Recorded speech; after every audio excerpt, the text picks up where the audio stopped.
శాఖ మంత్రులు జనార్దన్ రెడ్డి గారు, మన సురేష్ గారు, కొండారెడ్డి గారు, రాఘురెడ్డి గారు, ముక్తార్ గారు, బచ్చల పుల్లయ్య గారు, ఆసం రఘురెడ్డి గారు,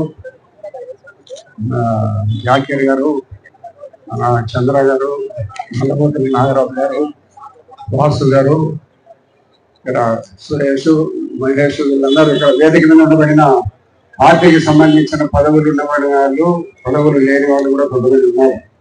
కాబట్టి మన ప్రొద్దుటూరు కూటమి ప్రభుత్వం వచ్చిన తర్వాత ప్రొద్దుటూరు అభివృద్ధి కోసం గౌరవ మంత్రివర్యుల వారి ద్వారా సుమారుగా 90 కోట్ల రూపాయలు ప్రొద్దుటూరు అభివృద్ధి కోసం ఆయన మంజూరు చేయడం జరిగింది మన మంత్రి గారు. ఈ 2 సంవత్సరాలతో నేను మనకు ఆయన ఉండబడిన సన్నిహితం కారణంగా ప్రొద్దుటూరు చాలా పోయిన 5 సంవత్సరాలలో 10 సంవత్సరాల్లో బాగా వెనకబడిపోయింది. దీన్ని అభివృద్ధి చేయాలని మనం కోరిన మీదట 90 కోట్ల రూపాయలు మంజూరు చేసినారు. పనులు కూడా జరుగుతూ ఉన్నాయి. తొందరగానే పూర్తయ్యేదానికి అవకాశం ఉంది. కాబట్టి ఇంకా కూడా ఈ పనులు అక్కడక్కడ కొద్ది దూరం కంప్లీట్ అనే ఇంకా ఇన్కంప్లీటెడ్ లో ఉన్నాయి. దయచేసి మంత్రి గారి మా ప్రొద్దుటూరు ప్రజల తరఫున ఈ మిగిలిపోయిన ఈ పనులు కూడా పూర్తి చేయాలని మంత్రి గారిని కోరుకుంటున్నా. కాబట్టి ఎందుకంటే మనకు రాయలసీమ వాడి సన్నిహిత సంబంధాలు ఉన్నాయన ప్రొద్దుటూరులో ప్రతి ఒక్క రూపాయి మీరు ఇచ్చిన ప్రతి ఒక్క రూపాయి ఎక్కడ దుర్వినియోగం కాకుండానే డబ్బు ఖర్చు పెడతాం. కాబట్టి ప్రొద్దుటూరుకి మిగతా బ్యాలెన్స్ పనులు పూర్తి చేయాల్సిందిగా మంత్రి గారికి నా రిప్రజెంటేషన్ ఇస్తున్నా.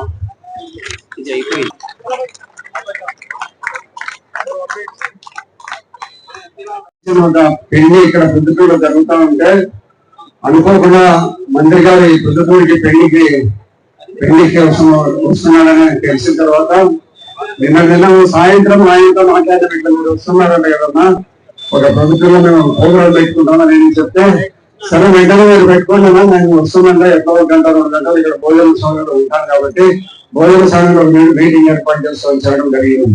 మరి కూటమి ప్రభుత్వం ఇచ్చిన తర్వాత గతంలో ఎప్పుడు లేనంత అభివృద్ధి కార్యక్రమాలు కూటమి ప్రభుత్వము గౌరవ మంత్రివర్యులు ఆరోగ్య మంత్రివర్గాలను అందరూ పూర్తి చేసేదాని కోసం కొంత నిధులు ఇప్పటికే మంజూరు చేయడం జరిగింది.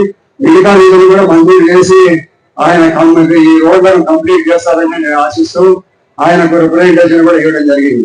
కాబట్టి గౌరవ నారా చంద్రబాబు నాయుడు గారు, లోకేష్ గారు ఈ ప్రభుత్వంలో ప్రతి ఒక్క డిపార్ట్మెంట్ కు సంబంధించి అభివృద్ధి కార్యక్రమాలు ఎట్లా జరుగుతున్నాయి ఏమని మాతో సమావేశాలు మంత్రివర్గంతో కలిసి సమావేశాలు ఏర్పాటు చేసి అభివృద్ధి కార్యక్రమాలు నిరంతరంగా కొనసాగించమని చెప్పడం జరుగుతుంది. దాని మేరకే మంత్రులు కూడా శాంక్షన్ ఇవ్వడం అనేది జరుగుతుంది. శాంక్షన్ ఇచ్చిన తర్వాత మేము పనులను ఇంజనీరింగ్ డిపార్ట్మెంట్, పంచాయతీరాజ్ కానీ, ఆర్ఎంఈ డిపార్ట్మెంట్ కానీ పనులను పూర్తి చేసేదానికి త్వరితగతిన నిర్ణయాలు తీసుకొని మనం ముందుకు పోవడం జరుగుతుంది. కాబట్టి మనం ఎక్కడ 1 గంట జరిగినాయా ఇప్పటికే 90 కోట్ల రూపాయలు మన ఆర్ఎంఈ ద్వారా పంచాయతీరాజ్ అంతా 20 కోట్ల రూపాయలు, దాదాపు 250 కోట్ల రూపాయలు గ్రామీణ ప్రాంతాల్లో కానీ పట్టణ ప్రాంతాల్లో కానీ పనులు చేయడం జరుగుతుంది. కూటమి ప్రభుత్వంలో వచ్చిన తర్వాత ఈ అభివృద్ధి కార్యక్రమాలు జరుగుతున్నాయి. గత 5 సంవత్సరాలు ఎక్కడ కూడా ఒక మట్టిగా రోడ్డు మీద చేసిన సందర్భం లేదు. ప్రొద్దుటూరులో దాదాపు 37,000 ఇళ్ళు హౌసింగ్ ఉన్నాయి. జగనన్న కాలనీకి సంబంధించి ఈ ప్రొద్దుటూరు పుట్టిన తర్వాత దాదాపు 1700 సంవత్సరాల నుంచి ప్రొద్దుటూరులో ఇప్పటి వరకు మున్సిపాలిటీలో ఉండబడిన ఇల్లు, పంచాయతీలో ఉండబడిన ఇల్లు 37,000 ఇళ్ళు అయితే ఒక జగనన్న కాలనీకే 23,000 ఇళ్లను శాంక్షన్ చేశారు. ఎక్కడున్నారు 23,000 బెనిఫిషరీస్ ఎక్కడ లేరు. ఓటర్ లిస్టు పెట్టుకొని రాసుకొని భూమి ప్రతి ఒక్క ఎకరా కొంటే 20 లక్షలకు రైతుకి ఇస్తే 10 లక్షలకు 30 లక్షలకు ప్రభుత్వాన్ని చూసి ప్రతి ఎకరా దగ్గర 10 లక్షల రూపాయలు తీసుకున్నారు మన మాజీ ఎమ్మెల్యే గారు. కాబట్టి ఇప్పుడు ఇక్కడ అటువంటి పరిస్థితులు జరగవు. ఆయన ఈ కూటమి ప్రభుత్వంలో ఎన్నో అభివృద్ధి కార్యక్రమాలు నిలబడిపోయినాయి. కాబట్టి వాటి అన్నిటి కూడా మార్కెట్ నిలబడిపోయింది. దాని మార్కెట్ నిలబడిపోయిన మార్కెట్ కూడా మళ్ళీ కొనసాగిస్తున్నాం, ముందుకు పెట్టాం.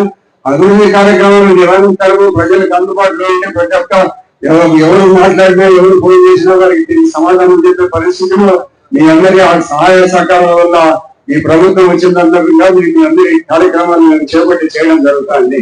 కాబట్టి మీరందరూ కూడా భవిష్యత్తులో ఏ ప్రభుత్వం మనం ఏం చేస్తుంది, ఎవరైతే మన అభివృద్ధిని కాంక్షిస్తారనేది ఆలోచన చేసి మీరందరూ కూడా నిలబడిపోవాలని, స్థానిక సంస్థలు త్వరలో వచ్చే పరిస్థితులు ఉన్నాయి. కాబట్టి అన్ని మున్సిపాలిటీ కానీ పంచాయతీలలో ప్రతి ఒక్కటి కూడా అందరూ మనం కష్టపడి మరి చంద్రబాబు నాయకత్వంలోని ప్రతి ఒక్క నాయకులు మనం గెలిచేందుకు ప్రయత్నం చేయాలని మిమ్మల్ని అన్ని కోరుకుంటూ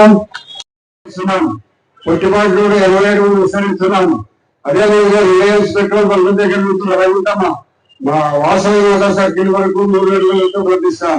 ఈ ముఖ్యమైన రోడ్లలో ట్రాఫిక్ విపరీతంగా పెరిగిపోతా ఉంది. ఈ ట్రాఫిక్ పెరిగిపోయేదానికి కారణంగా యాక్సిడెంట్ జరుగుతున్నాయి. కాబట్టి మన గౌరవ ముఖ్యమంత్రి గారికి విషయాన్ని తెలియజేసి ఆయన ద్వారా ఏమీ శాంక్షన్ చేయించడం జరిగింది. కాబట్టి భవిష్యత్తులో ఇంకా అభివృద్ధి కార్యక్రమాల ద్వారా మంత్రిమంత్రి ద్వారా ఎన్నో అభివృద్ధి కార్యక్రమాలు తీసుకుని వచ్చి ప్రభుత్వం అన్ని రకాల అభివృద్ధి చేస్తాం. అన్ని రోడ్లను ఇక్కడ 4 పద్ధతుల నుంచి బయట ప్రాంతాలపై అన్ని రోడ్లు కానీ పట్టణాలలో కూడా ముఖ్యమైన రోడ్లు అందరికీ కానీ తప్పకుండా మేము అభివృద్ధి చేస్తాం. మున్సిపాలిటీ ద్వారా కొత్త ప్రణాళికలు రూపొందిస్తున్నాం. అండర్ గ్రౌండ్ డ్రైనేజ్ కూడా పెట్టాలనేది ఆలోచన చేస్తున్నాం. కాబట్టి కూటమి ప్రభుత్వం వచ్చిన తర్వాత ఇవన్నీ అభివృద్ధి కార్యక్రమాలు జరుగుతున్నాయి. కాబట్టి గౌరవ ముఖ్యమంత్రి చంద్రబాబు నాయుడు గారు, లోకేష్ గారు అభివృద్ధి కార్యక్రమాలకు సంపూర్ణ సహకారం ఇస్తున్నారు. మన మంత్రివర్యులు జనార్దన్ రెడ్డి గారు కూడా బాగా సహకరిస్తున్నారు. ఆర్టీపీపీ త్వరలోనే విస్తరించడం కూడా జరుగుతూ ఉంది. కాబట్టి మన ప్రభుత్వంలో మన సబ్స్టేషన్ 220 కిలోవాట్ల సబ్స్టేషన్ పొద్దుటూరికి మంజూరైంది. ఇక్కడ పుట్టిబాటు దానిని పెట్టే ప్రయత్నం చేస్తున్నాము. తొందరలో దానికి పునరుద్ధరణ కూడా దానికి ప్రయత్నం చేస్తున్నాం. కాబట్టి గౌరవ కూటమి ప్రభుత్వం వచ్చిన తర్వాత మరి గౌరవ ముఖ్యమంత్రి చంద్రబాబు నాయుడు గారు కానీ, లోకేష్ గారు కానీ అన్ని అభివృద్ధి కార్యక్రమాలు మనం సంపూర్ణంగా సహకరిస్తున్నారు. కాబట్టి ఇవన్నీ చేయకుండా చేసేదానికి ప్రయత్నం చేస్తున్నాం.